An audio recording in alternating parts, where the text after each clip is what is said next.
Everyone believed he was a lonely, unstable loser who had no friends at all.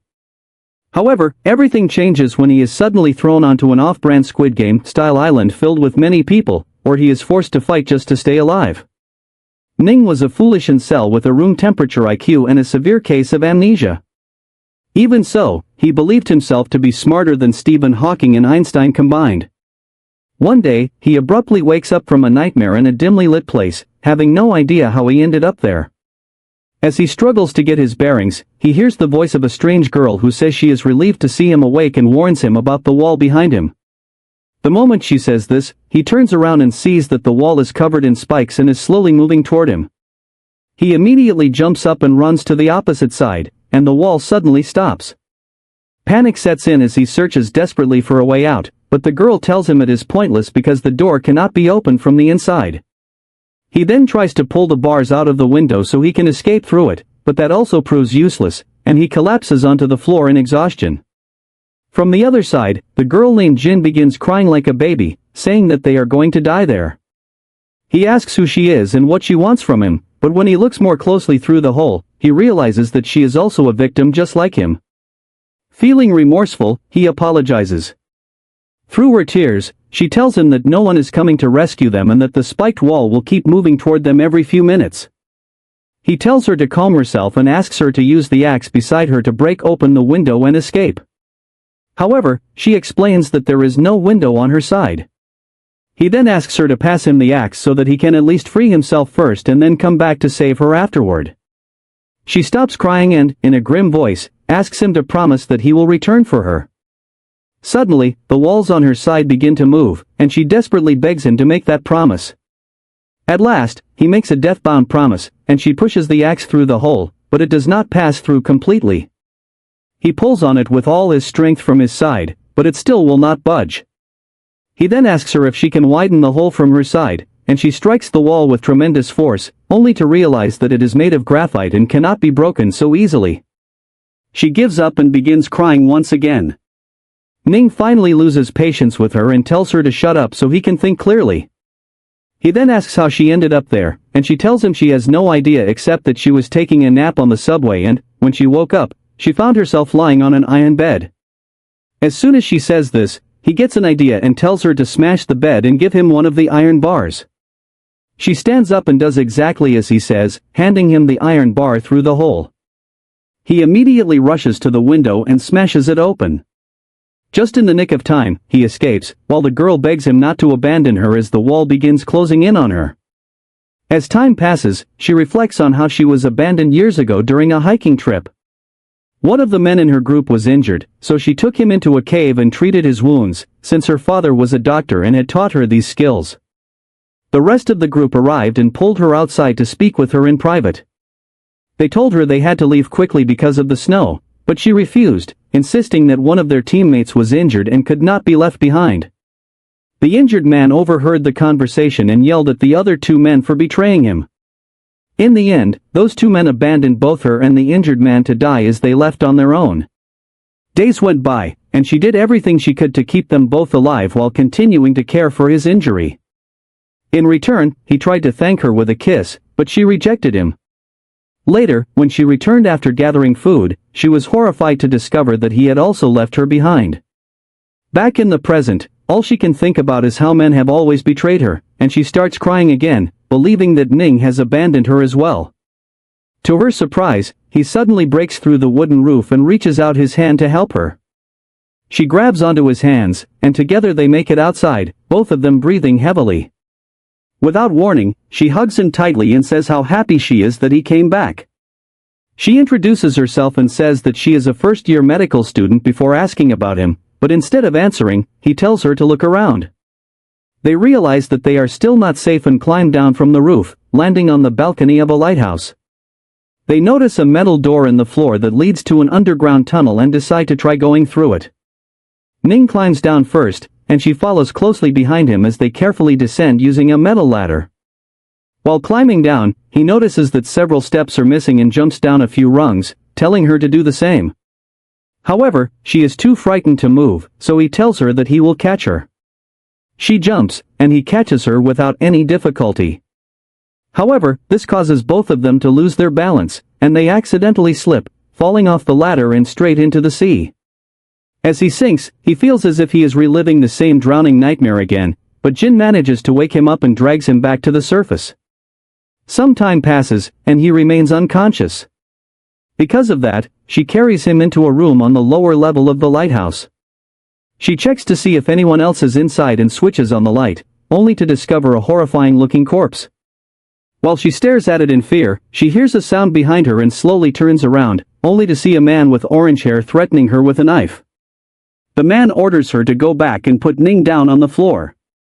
She follows his command and trembles in panic as he steps closer to her. He begins asking her simple questions and then points to the mummy sitting beside them.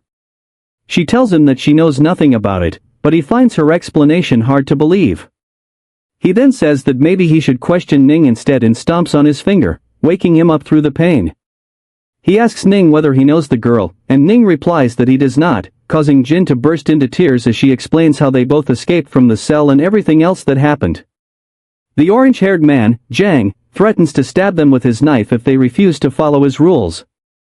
Seeing the knife nearly kill him, Ning desperately shouts that he does not know Jin, and she starts wondering why he is lying. She recalls their fall and compares it to his behavior now, realizing that something does not seem right. Jang asks her what the problem is, and she explains everything that has occurred so far. She then tells him that the fall might have caused Ning some brain damage, which is probably why he cannot remember anything. Jang tells her to shut up, saying that he is not stupid enough to believe her ridiculous stories. She begs him to let them go just as he is about to finish Ning off. He stops and agrees on one condition: she must explain, in a single word, why Ning would risk his life to save her. She begins panicking as time runs out and Jang nearly kills Ning. Suddenly, she pulls something out and shouts at him to stop, then asks how long he has known his oldest friend. He hesitates before answering that he has known his friend for 25 years, ever since he was 3 years old at an orphanage. He tells her to stop dragging things out and get straight to the point. She responds that if saving someone's life requires knowing them for a long time, then can he be certain that his own friends would risk their lives to save him? He falls silent, and she continues by saying that if that is not always the case, then it is possible for someone to save another person's life even without knowing them well. He stands up and tells her to shut up, but before putting the knife away, he insists that his friends would do anything for him and that she is wrong. Still, he admits that this is not true for everyone. After some time passes, Jin explains to Ning what happened earlier and how he saved her. He cannot believe that he actually did something like that, nor can he accept that he has no memory of it. Jang asks him what the last thing he remembers is, and Ning replies that it was reading a Playboy magazine in 5th grade. Giving up on that topic, they move on to examine the mummy. Jin notices how humid the place is and asks how it is possible for a mummy to exist there, then grabs its arm as if it were a piece of candy. She inspects the arm and tells them that the body must have been placed there intentionally. With the help of the boys, she lays the body down on the floor to examine it more closely. Jang guesses that the corpse might belong to a marine and rips open its clothes. They are shocked to discover numbers carved into the body, possibly using a knife. They wonder what those numbers could mean, but none of them can figure it out. For the moment, they give up and start talking about other things. Jin asks Jang about himself, and he tells her that he works for a gang led by a man called Don Chine. 3 days earlier, he had been escaping from a group of punks by boat, only to wake up here afterward. Jin also shares her story, explaining that she suddenly woke up here after taking a nap on the subway. The two of them wonder whether this is the work of another gang or human traffickers, but Ning tells them that it is not and says that the numbers carved on the body are deeply connected to all of this, adding that everything feels like some kind of game. Jin agrees, saying that so far everything resembles an escape game and that they should search for clues. Jang mentions that he has already looked around the place and found a staircase that had been blown up. Suddenly, Jin notices a scroll tucked into the mummy's ear and pulls it out, revealing a map drawn inside. They see a spot marked with an X, the lighthouse, and several other locations and symbols. Ning looks shocked and says that he has seen this map somewhere before, but he cannot remember where. Jang yells at him to think harder, but Ning grabs his head, saying that it hurts. Jin tells him to calm down, leads him to a safer corner, and asks if he is all right. He tells her that whenever he tries to think about it, he gets a headache. She tells him not to force himself and comforts him. Unable to tolerate their behavior any longer, Jang steps outside to smoke. Later, he returns and sees the two of them sleeping close together, then wakes them up by nearly kicking them. He tells them that they need to leave this place and head toward the location marked with an X on the map. Ning becomes excited, acting as if they are about to go on a treasure hunt, while Jin questions whether it is a good idea given their current condition. However, Jining tells them that they have no choice in the matter and that they are now nothing more than his slaves. Later on, they pack up their belongings and enter the forest, following the directions on the map. Suddenly, Jang tells them to stop and inspects the ground, discovering a trap that still has someone's blood on it. He warns them that if they find another set of footprints nearby, they must cover up their own tracks. He then informs the two that, as his slaves, it is their responsibility to secretly gather food and water. The pair immediately head off to search for food, acting like obedient slaves. Ning returns with some strange wild fruits, while Jin gathers mushrooms and herbs. Out of nowhere, Zhang appears and kills a cute rabbit, muttering something about survival of the fittest nonsense. He then leads them to a cave he discovered and begins cooking the meat. He eats all of it himself, leaving only the fruits for Ning and Jin. After finishing his meal, he orders Jin to make his bed using the hay they collected. She stands up and goes to carry out her master's command, while he tells Ning to eat the leftover meat since he is a guy. He then gets up and heads deeper into the cave, warning Ning not to come inside and to stay outside on guard.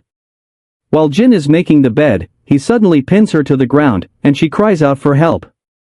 Ning hears her screams from outside and hesitates, unsure of what to do. He rushes into the cave and yells at Jang to stop. This angers Jang, and he kicks Ning to the ground, but Ning stands back up and says that they should not harm each other because they are a team. Xiang, fed up with Ning's nonsense, punches him in the face and throws him down before walking away. As evening approaches, Jang heads into the forest to have some time alone. From the couple's earlier behavior, he concludes that they are not members of any gang and feels irritated that he was lectured by that stupid Ning. Suddenly, he hears someone calling for help and rushes back toward the cave, where he finds that the couple has also come out to investigate the sound. He tells them to follow him as he moves toward the source of the noise. They spot a man who appears to be running from someone, and when Jin realizes that the man is about to fall into a trap, she tries to warn him. However, Ning covers her mouth and stops her. Jang explains that they cannot see who is chasing the man and that something seems suspicious. He predicts that whoever is pursuing that man is likely the same person who set the trap. To their shock, they then see a tribal man holding an axe. The man who fell into the trap manages to stand up with very little strength, but the tribal man brutally slaughters him like an animal and drags his body away. After the tribal man leaves, Jang tells them that they should return to the cave and lie low for a while. Inside the cave, Jin rests while Ning asks Jang who that man could have been and whether he was a savage. Jang simply responds that he has no idea and says that this place is far more dangerous than he originally thought. He offers to stand guard during the night and warns Ning to stay alert as well. The next morning, the couple goes out to look for food, and Ning spots a coconut tree. He climbs up and throws coconuts down for Jin to catch, but suddenly a rat runs toward her. Frightened, she screams loudly, and Ning panics, thinking someone must have hurt her. Jang rushes over, believing that the savage has returned. When he learns what actually happened, he scolds both of them for being stupid and useless. Suddenly, Jin runs off, saying that she needs to pee, which makes Ning worried. After she finishes, she hears footsteps and becomes scared. Before she can react, something approaches her, and she lets out a loud scream. Hearing this, the boys rush to help her. When they arrive, they see two tribal men who have captured her and pinned her to the ground. Ning desperately wants to help, but Jang tells him that it is too dangerous right now. As one of the tribal men raises his axe to kill poor Jin, Ning decides that now is the moment to fight. He charges forward, but before he can reach her, someone shoots the man with the axe in the head and kills him. Seeing this, the other tribal man flees. Jin immediately hugs Ning tightly after seeing him. Someone then approaches them, and they look up to see a woman holding a gun, who is likely the one who saved them. She introduces herself as Tracy, a police officer, and urges them to hurry because the savages might return. She tells them that she has companions down the cliff and asks if they want to join them. Jin excitedly agrees, saying that more people is better. Zhang stops Tracy and asks if she has ever been to Hong Kong, and she replies that she has not. He tells her that he also has not been there, but he is fairly certain that he has seen her somewhere before. She casually brushes it off, saying that it must have been someone who looks similar to her, but the group becomes slightly suspicious of her. She kneels down to examine the wounded man and notices that he was shot in the back, even though she aimed for his head. She finds this strange because she is a champion shooter and knows she could not have missed. Before she can think further about it, more savages return, and the group runs to avoid their arrows. Tracy hides in a pit and starts shooting while instructing them to head toward a creek in the woods. Zhang leads the helpless couple to the location she mentioned. They settle near the water, clean themselves up, and wonder why Tracy is taking so long to return. Zhang says that she is either dead or has run away, then warns the two idiots that there are more people on this island and that they must be extremely careful. He tells them never to mention the map or the code carved into the mummy's body to anyone else.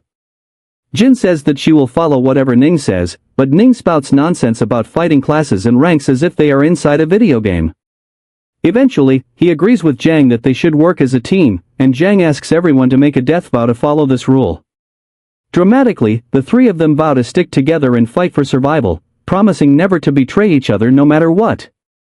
At that moment, Tracy returns and tells them they need to leave because she does not have many bullets left. She asks them to follow her as they head toward where the rest of her group is located. When they arrive, she introduces them to her friends, explaining that they were attacked by savages and that she saved them by killing several of them. One man calls her a badass, while another complains that she wasted bullets saving strangers. Zhang gets angry at the man who said that and threatens him, but Tracy steps in and tells them to stop fighting. She tells Zhang that if he and his team want to stay with them, they must obey her rules and not harm any of her teammates. Zhang smirks and agrees to her terms before getting acquainted with the others. Jin and Ning also introduce themselves, and everyone is shocked when Ning says that he is a 5th grader. Jin quickly explains that Ning suffered a head injury and only remembers things up to 5th grade. Tracy then shares what she discovered earlier that day. She saw a massive architectural structure that looked ominous. One of the men suggests exploring it immediately, but another argues that it could be the savages' hideout. A third person agrees and says they should avoid it until they form a solid plan. They decide to hold a vote, which ends in a tie after Zhang disrupts it by saying he will vote first and then voting against exploring the area. One man accuses him of being unfair, but Zhang responds that he did not break any rules and merely exploited a loophole. The man then calls for another vote and offers a check worth $10 million to anyone who sides with him in favor of exploring. Zhang accuses him of bribery, but the man denies it, arguing that it is like a politician making promises openly to win an election, calling it a strategy rather than a bribe. Zhang smirks and says that he also has a strategy, then tells the couple to vote for him. When that man, Ishigaki, points out that he is still short by one vote, he declares that from now on, anyone who votes for him will be offered $30 million.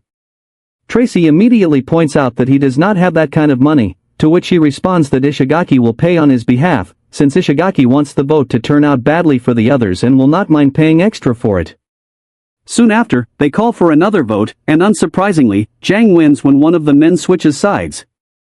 He then demands that Ishigaki pay up if he truly wants them to explore the massive architectural complex. The following day, they all head toward the site, and as they move through the forest, Yang says that he wants to discuss something privately with Tracy. She tells him that he can say it right there, but he insists that they speak alone. When she still refuses, he leans in and whispers something into her ear. Immediately after, she tells him to stop and pulls him aside to talk in private while the others watch in confusion. Suddenly, she slaps him across the face and walks back to the group, saying that he crossed the line. He only laughs, claiming that he was right and that he will repay her for this later.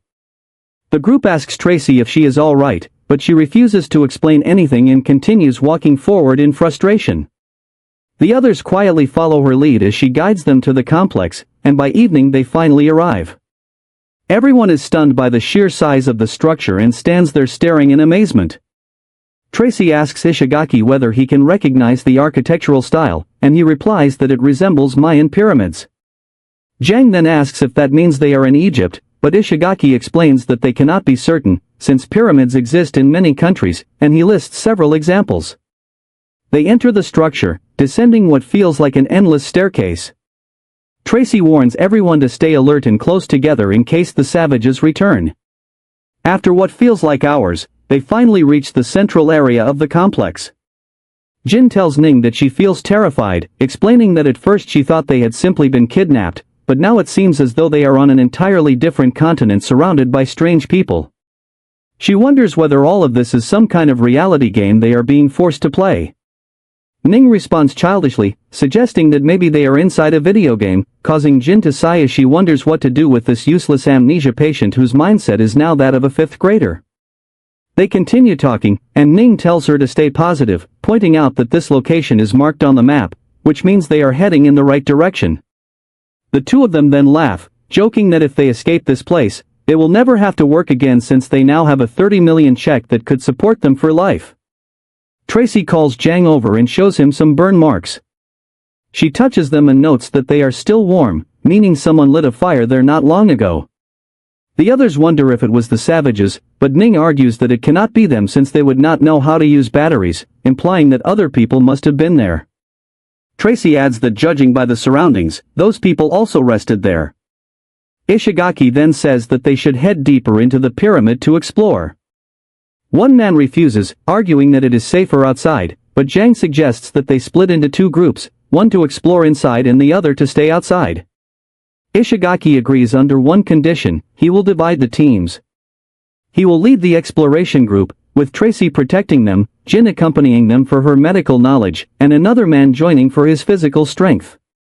The remaining people will stay outside, ready to rescue them if anything goes wrong.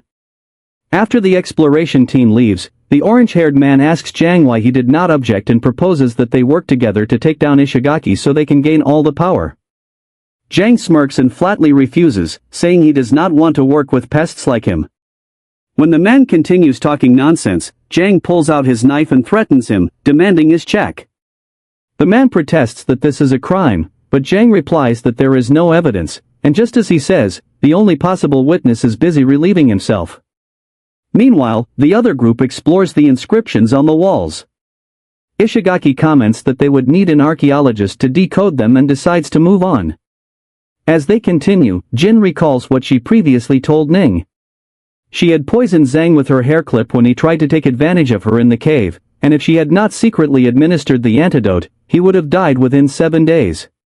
She had warned Ning that the antidote would cause Zhang intense pain during the healing process, and she realizes that the time for that reaction is approaching. Just as she predicted, Zhang's stomach begins to hurt, and he asks Ning to stand guard while he goes to relieve himself. At that moment, a large group of savages appears, and everyone starts running in panic. Zhang, unable to endure the pain, clutches his stomach and collapses. Ning suddenly remembers what Jin told him earlier and rushes to his side. As the savages aim at Zhang, who is barely conscious, Ning arrives just in time, lifting him over his shoulder and carrying him to safety. The orange-haired man finds a switch and pulls it, causing a door to slowly descend from above. Ning rushes forward with Zhang as the door closes, barely making it inside before their heads are crushed. They gasp in terror, realizing they are now trapped inside. Hearing the noise, the other team returns to investigate. Zhang thanks Ning for saving his life and scolds the other man for nearly locking them out. The man explains that he panicked and had no time to think, while Ishigaki agrees that closing the door was the correct decision. Ning asks how they are supposed to get out, and Ishigaki tells them not to waste energy worrying about that right now and instead focus on exploring further to find another exit. Jin suddenly notices a purple bruise on Ning's arm and examines it closely. She then takes Zhang's knife and cuts into his arm, but immediately drops the blade in horror, saying that he is not bleeding and that he has been infected with a severe neurotoxin. She begins crying, explaining that if the toxin reaches his heart, he will die quickly and has only about 10 hours left. Zhang begs her to do something, saying that Ning is in this condition only because he saved him from the savages. Jin cries even harder, saying she desperately wants to save him but there is no medicine available and she is powerless. Jang struggles to his feet despite his pain and declares that he will go outside to get the cure from the savages. He starts pounding on the door as if it might open. Ning tells him that he is fine for now and urges everyone to find another exit quickly so they can escape and allow Jin to prepare the medicine. Ishigaki comments that among all of them, Ning seems to have the strongest survival instinct despite lacking any other skills or specialties. With that, they all move on. They descend another staircase and hear the sound of running water nearby. As they proceed, they inspect the walls, and Tracy notes that they are damp, suggesting there is an underground stream close by.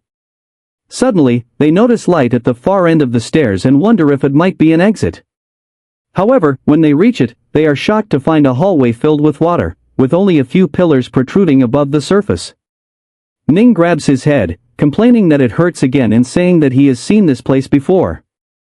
At that moment, they hear someone crying for help and question whether there are other people inside. Jang points out that the sound is coming from the water and goes to check. They discover 4 people in the water, one of whom appears unconscious. The man supporting the unconscious person asks for help, saying he cannot hold on much longer. Ishigaki asks who they are and how they ended up there. The yellow-haired man explains that they were brought here suddenly just like them and starts to continue, but the water level begins rising. He begs them to help and promises to explain everything once they are safe. When the group hesitates, he adds that the professor he is holding can read the savages' writing and knows where the exit is. Jang decides they must rescue them and takes a rope from Jin, but it is too short to throw. One man volunteers, saying he is stronger than the others, ties a stone to the rope, secures it, and throws it into the water. The yellow-haired man catches it, and everyone works together to pull the group out. After some effort, they manage to rescue them and lay the professor on the ground. The yellow-haired man thanks them for saving him and his companions, but Ishigaki ignores the gratitude and demands an explanation.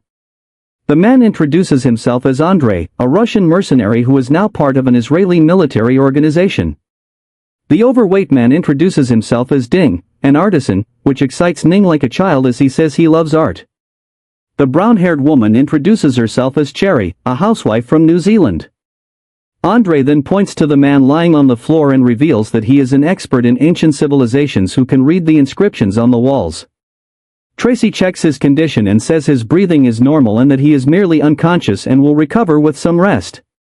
Jang argues that they do not have time for that and tells her to wake him up.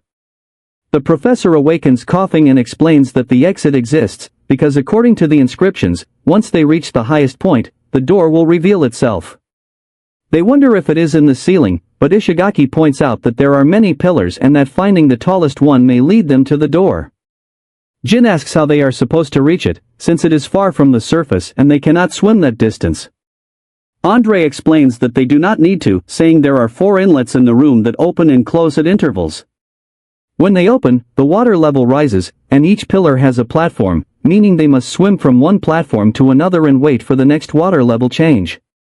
The professor adds that while they understand the mechanism, they still do not know which pillar to choose during the water rise.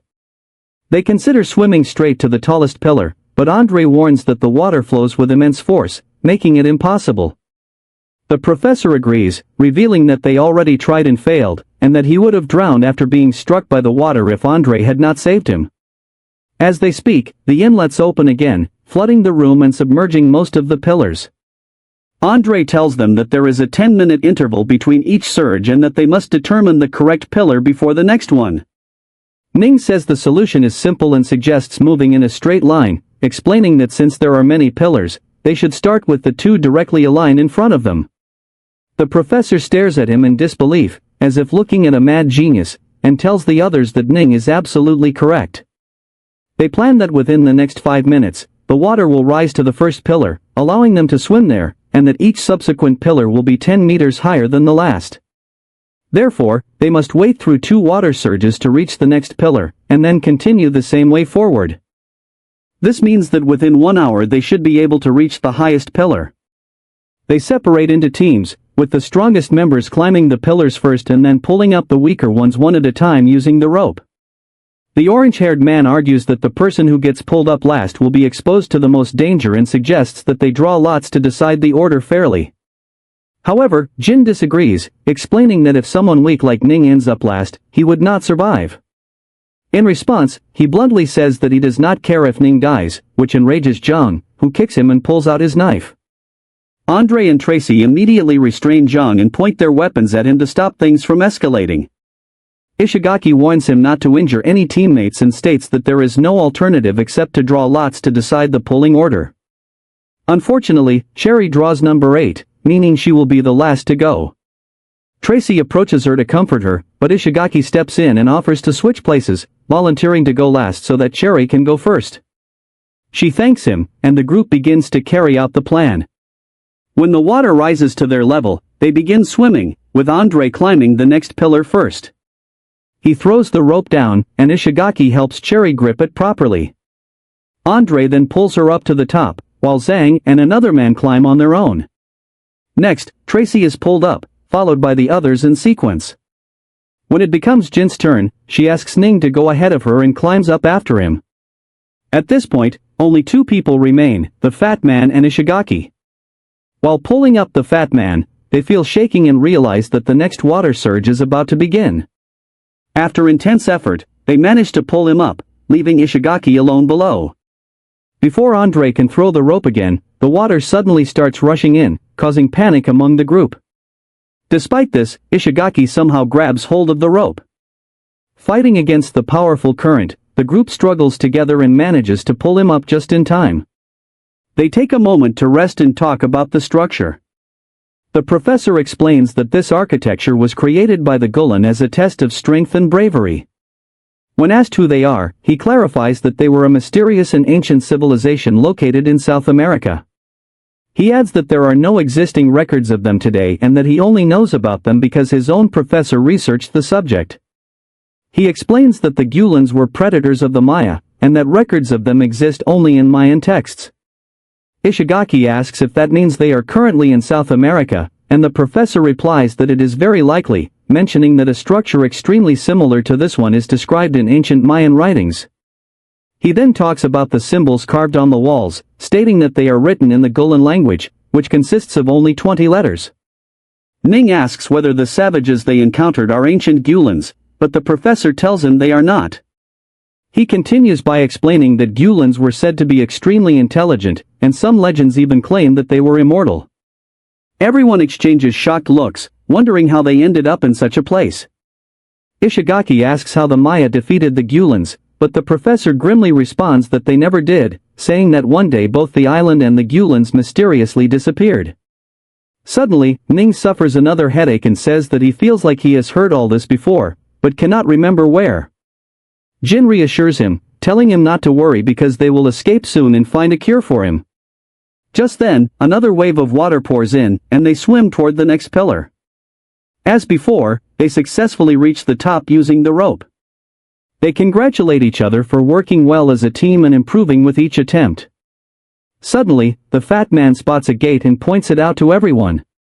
The professor is confused, saying that it should not be possible since they have not yet reached the tallest pillar. He repeats what the inscription said, that only the one who reaches the highest pillar will be shown the entrance to the altar. He suggests that this must be the true exit, and Ning adds that once they reach it, they will either have only 5 meters left to climb or must wait for the next surge to swim over. Andre quotes a Russian saying and suggests they stick to the original plan.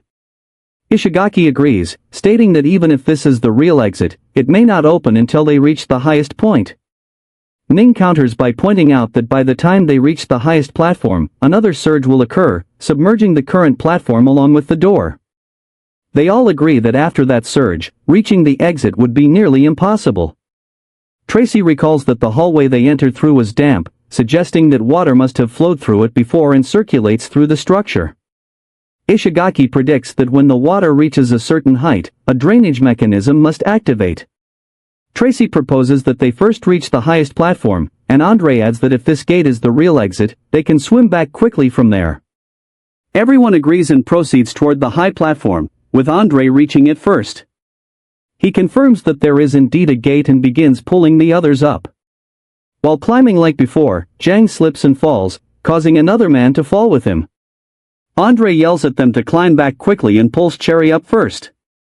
When Cherry sees the gate, she becomes mesmerized and approaches it, noticing a handprint on the surface.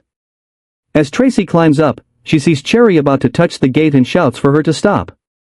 However, it is too late. Cherry presses the door, causing it to flip, and she disappears to the other side. Immediately, a gate on the lower platform opens, and everyone panics, asking what just happened. They all gather at the top and discuss the situation, wondering what happened to Cherry since the lower platform is now completely flooded. They plan to search for the door and rescue her, but the professor explains that it will not be possible. He says the inscriptions state that only when one warrior sacrifices themselves will the gate to the altar open. Shocked, the group debates what to do next. Ishigaki points out that the door below must be the true exit since it opened when Cherry went through. They ask the professor how they can reach it while it is submerged, and he explains that after pressing the mechanism, the water will no longer rise. This means that before the next surge, the drainage system will activate and lower the water level. Another man suggests that since he is the fastest swimmer, he should go first, secure the rope, and allow the others to follow by holding onto it. With no better option, everyone agrees. When the drainage system activates, it creates a strong vortex, and they cling tightly to the rope to stay balanced. The fat man struggles to hold on and nearly loses consciousness. As he begins to black out, he recalls how he was bullied as a child for stuttering. He remembers how his master once gave him hope, admitting that he also used to stutter but overcame it through constant effort and encouraged him to do the same. This memory gives him strength, and he refuses to let go of the rope, holding on with everything he has. Eventually, they reach the platform and rush through the gate. Inside, they find a dimly lit corridor and notice something unusual. The professor examines it and explains that it is snakeskin, estimating from its condition that it must be at least 100 years old. Ishigaki looks around and notices human skeletons scattered across the area, commenting that this place is extremely dangerous. Suddenly, Ning begins muttering incoherently, and Jin explains that he has developed a high fever and urgently needs the cure. Andre helps her carry him, but Tracy suddenly asks everyone to look ahead. They spot the altar, yet nothing suggests they are closer to the exit. Despite protests from the others, Jang rushes forward to search for clues. The rest follow him and reach the top of the altar, where they find a gate. The professor warns them to be cautious, suspecting traps, and examines the inscriptions. When Jang asks what they mean, the professor reads that humans once betrayed the gods, who then cursed them, forcing humans to offer sacrifices to the python god. After reading this, he asks someone to lie on the altar, and Tracy volunteers. As she lies down, the gate begins to open, and Jang prepares to pass through. However, the professor stops him, explaining that the altar is meant for expressing gratitude to the gods and requires an actual sacrifice. To demonstrate, he asks Tracy to get up, and as soon as she does, the gate closes again. He explains that for the others to escape, one person must be sacrificed and left behind. Someone suggests placing a rock on the altar instead, and they all agree to try. Everyone searches for a large rock, and the fat man calls out that he has found some. Another man attempts to lift a large stone, but it crumbles in his hands, causing him to fall backward from the impact. The professor explains that the rocks here are extremely old and weathered, making them impossible to move. Jang strikes the altar with his knife, confirming that it is solid but too heavy to move alone. Ishigaki concludes that they have no option but to leave someone behind. The yellow-haired man claims that Ning should be sacrificed since he is sick. Jin strongly objects, but he continues arguing that Ning is useless, that there is no guarantee they will find a cure, and that they do not know what awaits them outside. Shockingly, Ishigaki agrees. They hold a vote, and the result is that Ning will be left behind. Jang immediately pulls out his knife and declares that anyone who tries to harm Ning will have to go through him first. The yellow-haired man orders Andre to put Ning down, but Andre refuses, stating that as a soldier, he will never abandon his comrades. Jang then attacks the yellow-haired man, beating him severely and declaring that he should be the one left behind instead. No one objects, and in the end, they abandon him and escape through the gate. They run through a dark corridor, unsure if they are heading in the right direction. As they run, the professor reflects on how Xiang skillfully manipulated everyone's psychology, knowing that no one liked the yellow-haired man and using that fact to his advantage. He also realizes that Xiang knew Tracy would not interfere unless she intended to kill him. Soon, they find the exit and force it open, finally emerging outside. Everyone celebrates and thanks one another. Meanwhile, Jin searches the area for herbs to prepare the cure, explaining that antidotes are usually found near the source of the venom and could be close to the snake's nest. They lay Ning down as she examines him, saying that his condition is stabilizing but that he still needs more rest. Zhang, with Andre's help, begins gathering rocks so they can return and rescue the yellow-haired man, while the others divide tasks. The fat man and another go to search for food. Tracy stays behind to guard the area, while Ishigaki and the professor work on crafting weapons from tree branches. At the same time, the yellow-haired man wakes up alone on the altar and realizes everyone has left. As soon as he stands, the exit shuts behind him. He breaks down in panic, crying and pounding on the door as if that could somehow save him. Suddenly, he hears a sound coming from behind him and turns to see something enormous rising up, causing him to scream for help. Outside, Ning finally regains consciousness, slowly opening his eyes and complaining that his head hurts. Ishigaki tells him to rest some more. While Andre and Zhang continue working, they hear the yellowhead crying for help and begin to worry that something terrible may have happened inside. Meanwhile, Jin expresses her relief that the medicine worked as Ning manages to sit up. All of a sudden, Fatty runs toward them in panic, with a massive and deadly python chasing close behind. Everyone rushes to safety as Tracy swings in like Tarzan and shoots the snake, saving Fatty. She asks what happened to the other man, and Fatty explains that he fell off a cliff while trying to escape. The snake keeps advancing, but Zhang arrives just in time and kicks it away. Enraged, the snake lunges at him, but he dodges and stabs its head with his knife. The snake violently throws him off, sending him tumbling down the cliff. Ning begins crying and tries to run toward him, but Ishigaki stops him, explaining that there is a lake below, so he should survive the fall. Moments later, the snake retreats, and they wonder if it fled because it was badly wounded. At the bottom of the cliff, Zhang survives the fall and quickly swims toward the other man in the lake. He performs chest compressions, and the man wakes up coughing water. While thanking Zhang, the man notices something attached to his arm and points it out. Zhang attempts to pull the massive leech off, but the man warns him that it cannot be removed that way and requires fire. Zhang pulls out his lighter and burns it off, admitting that the experience terrified him. However, another leech attaches itself to the man's shoulder, forcing him to remove his shirt. Zhang is horrified to see numerous leeches covering his body and kills them one by one. They decide to locate the others before becoming infested again. Suddenly, purple-colored bubbles begin floating around them. The man warns Zhang not to touch them, but Zhang does the opposite and pokes the bubbles. A sweet-smelling scent is released, and both of them immediately collapse to the ground. Meanwhile, the rest of the group moves through the forest and also encounters the same purplish bubbles. Jin warns everyone not to touch them, explaining that they are condensed air masses formed from toxic miasma in the valley. At that moment, Ning notices Zhang and the other man lying unconscious and runs toward them. Fatty spots blood marks on the man's back, but Jin reassures him, saying it is only from leeches and not a serious concern for now. After a while, the two regain consciousness, and Ning warmly greets Zhang. The group gathers together and discusses what has happened. It is clear that the yellowhead has most likely died, and they now consider what to do next. Ishigaki suggests they search for food since none of them has eaten all day. Suddenly, an arrow lands near them, and they realize they are once again surrounded by the savages. They take defensive positions as the savages move closer, while the professor translates what they are saying. It appears that the savage leader is telling them to stay where they are for the moment, and the professor decides this is the right time to negotiate. The leader asks how the professor can speak their language, while the group wonders how the savage leader understands theirs. The leader then asks about their connection to the one-eyed man who also speaks Gulen, shocking the professor, who did not know anyone else could speak the language. The leader threatens him, demanding answers or threatening to eat him. The professor replies that he does not know who the leader is referring to. He explains that he learned the language from his mentor, who died many years ago and happened to be one-eyed. As they are escorted, the group discusses the professor's mentor, who held dual degrees in archaeology and medicine. Ming points out that Zhang's arm is swelling, and they speculate whether the savages are leading them to their settlement. Zhang says he checked the map and confirms that the village lies along their current route. He quietly tells Ning that when the opportunity arises, they will escape together.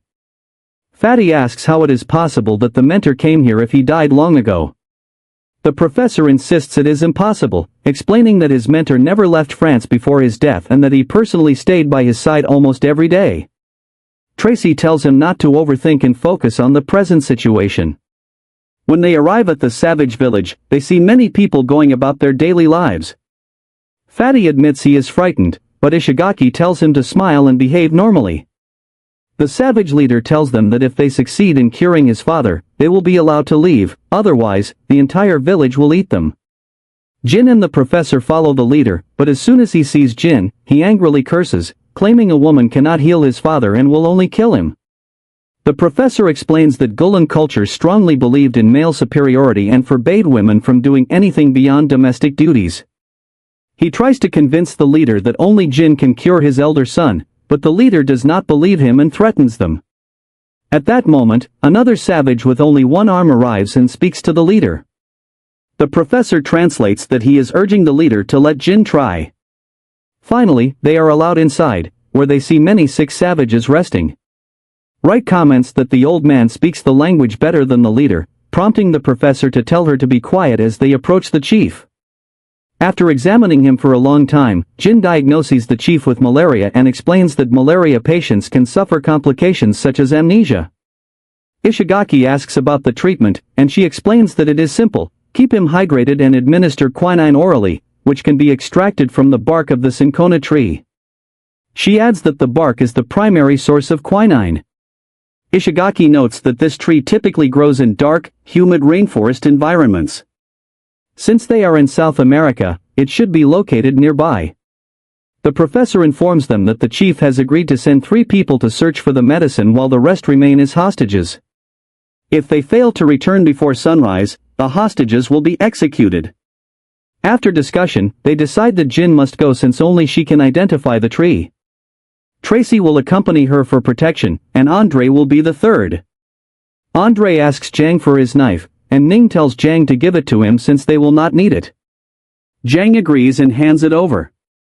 Later, Ning asks Zhang if the 3 will be safe, but Zhang admits he does not know and prays to God. The professor continues reading inscriptions, explaining that the savages worship Gulen Naga and that malaria outbreaks were once believed to be a divine curse. In such times, infected individuals were offered to Gulen. 10 years ago, soldiers attacked and trapped the savages, causing them to disappear into a volcano until the one-eyed man emerged alive. He cured them, which is why they spared the group when they heard their language. The one-eyed man stayed and became part of the community until mysterious ships arrived and he disappeared.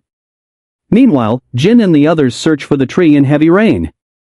Andre asks how it looks, and Jin explains it should be about 5 to 15 meters tall with a distinct mix of green and red visible from afar.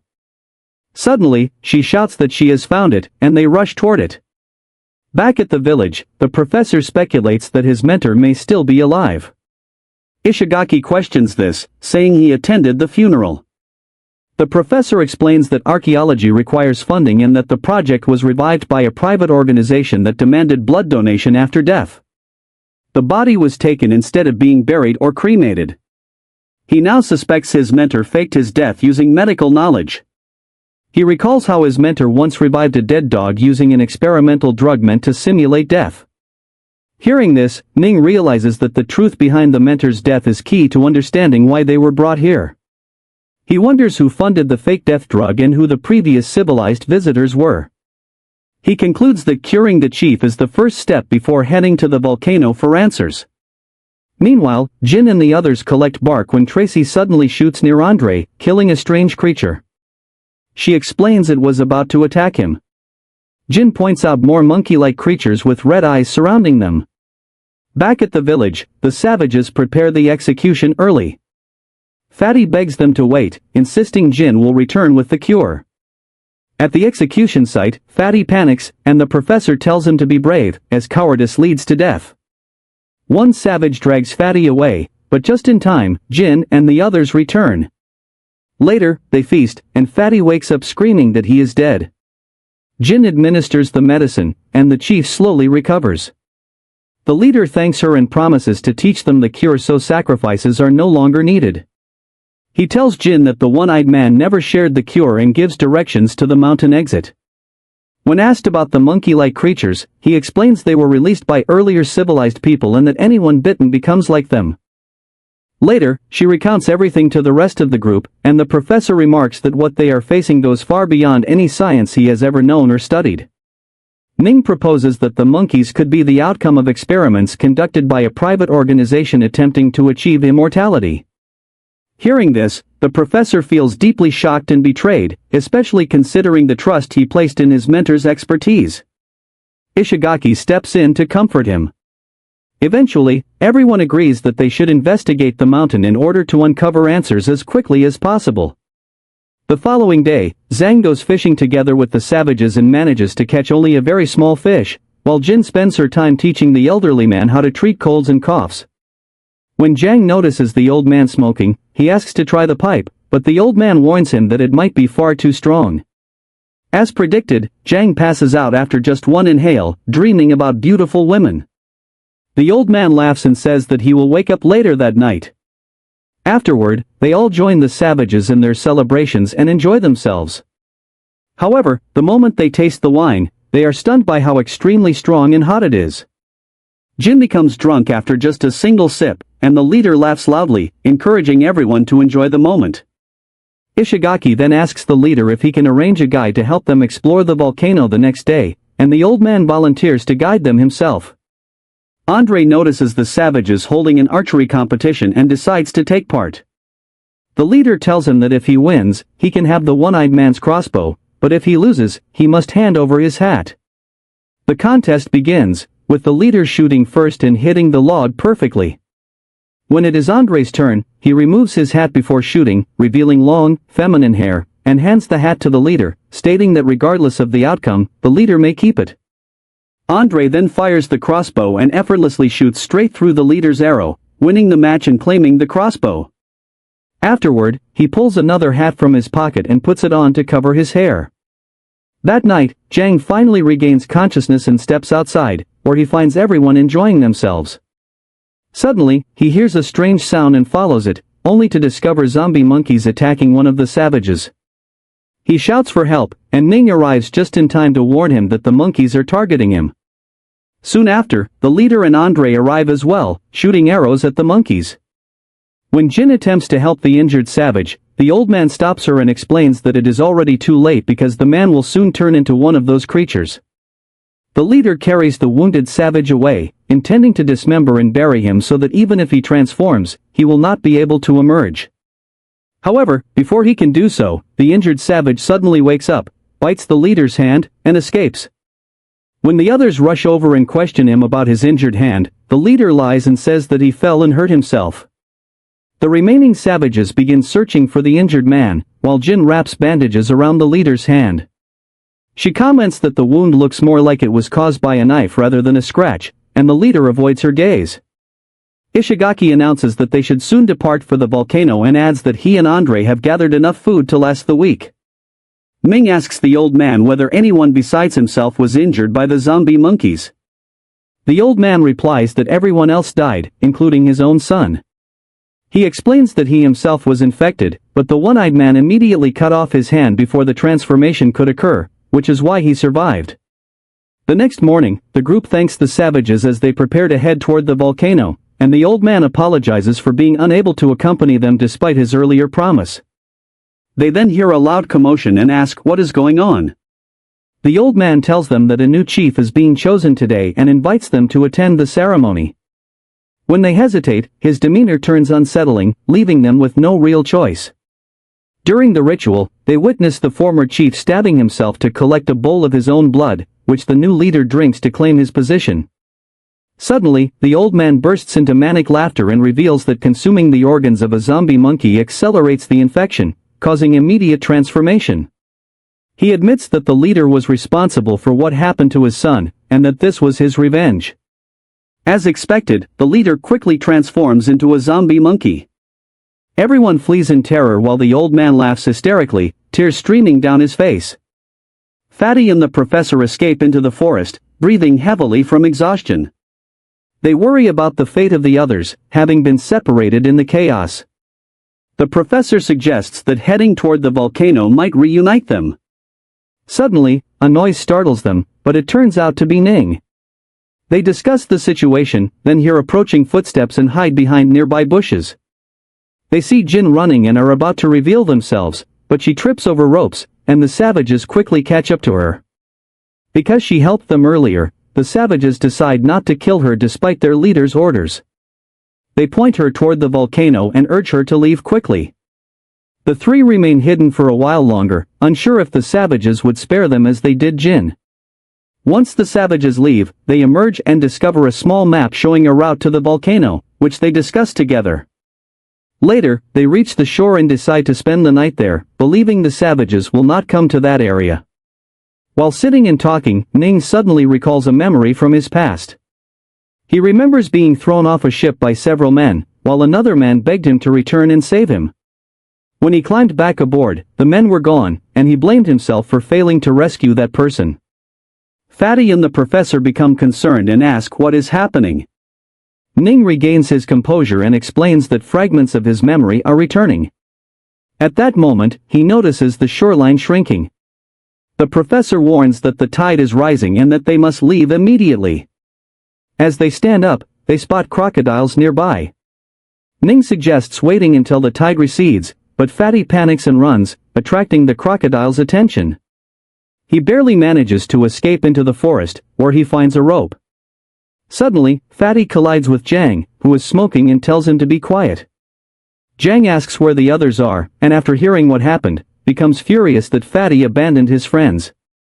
At that moment, zombie monkeys appear and surround them. Jang orders Fatty to return to the shore while he holds the monkeys back. Before letting him go, he threatens Fatty, telling him to help the others, especially Ning, before turning to face the creatures. Fatty returns to the shore and finds the professor and Ning clinging to a tree to avoid both the rising tide and the crocodiles. Ning instructs him to tie a stone to the rope and climb to the next tree. After doing so, Fatty throws the rope back, and Ning catches it. They secure the rope between the trees and use it as a crossing. The professor goes first, realizing the rope is sagging and quickly jumps across. Ning follows, walking along the rope, but the crocodiles pursue him and nearly catch him as he reaches the other side. Just in time, Zhang appears and attacks the crocodile, saving Ning. However, they notice Zhang's eyes and realize he has also been infected. The professor thanks him but asks him not to follow them. Ning insists that there may be an antidote in the laboratory that could cure Zhang, since his transformation is not complete. The next day, Jin spots the volcano first and is about to rush toward it when she suddenly senses someone approaching from behind and screams for help. Everyone hears her and rushes over, only to find Ishigaki and the other man greedily eating. Andre and Tracy arrive as well, but so do the monkeys. They flee and barely escape, breathing heavily. Tracy says she only has blank bullets left, meaning they must proceed cautiously. Jin explains that they need to return and collect the food supplies, since the volcano area will likely be barren. Ishigaki suggests dividing responsibilities to maximize efficiency while gathering supplies. He assigns tasks to each person. Jin is responsible for collecting herbs necessary for survival, Andre handles security, and Tracy along with the other man search for food. With roles assigned, everyone sets off to complete their duties. Jin quietly prays for Ning's safety, worried about the dangers he may face. Meanwhile, Ning encounters multiple swamps blocking his path and decides that climbing a nearby cliff might offer a safer route forward. Fatty and the professor choose to keep their distance from Zhang, fearing he may fully transform and attack them. The professor proposes separating to reduce risk, but Ming refuses and chooses to stay with Zhang. He recalls his first conversation with Jin, where he asked about helping strangers and the promises they made to each other. To him, Zhang is like a brother, and abandoning him is unimaginable. In the end, the professor and Fatty agree to stay together, as traveling alone under such dangerous conditions feels far too risky. Elsewhere, Andre asks Jin how she managed to cross the swamp. She explains that when she stepped into it, the savages appeared and threw stones to mark a safer path for her. Andre laughs loudly, finding her story both amusing and hard to believe. Jin then turns to Andre and Tracy and asks them about their own experiences crossing the swamp. Andre, drawing on his experience as a veteran soldier, explains that crossing the swamp was not particularly challenging for him, as he had faced similar situations during his time on combat missions. Ishigaki, who has a strong interest in sports, describes how he skillfully used wooden planks along with vines from nearby trees to build a temporary skyboard, allowing him to cross smoothly without much difficulty.